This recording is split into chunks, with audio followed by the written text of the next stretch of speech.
அப்பொழுது இயேசு வந்து அவர்களை தொட்டு எழுந்திருங்கள் என்று சொல்லி பயப்படாதிருங்கள் என்று சொன்னார்.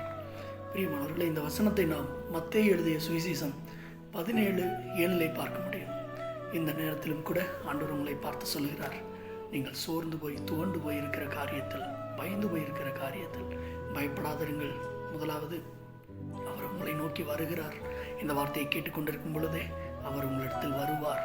அவர் உங்களை தொடுவார். அவர் உங்களை தூக்கி விடுவார். அவர் உங்களை பயப்படாதீர்கள் என்று தேற்றுவார். நீங்கள் பயந்து கொண்டிருக்கிற காரியம் உங்களுக்கு நேரிடாது. நீங்கள் எதெல்லாம் குறித்து சோர்ந்து போய் தொழிலிலே தோல்வியாக இருக்கலாம், அல்லது ஊழியத்திலே தோல்வியாக இருக்கலாம், அல்லது பிள்ளைகளுடைய திருமண காரியத்தில் தோல்வியாக இருக்கலாம், அல்லது குடும்ப உறவுகளில் விரிசலும் உடைவுகளும் ஏற்பட்டு சோர்ந்து போயிருக்கலாம்.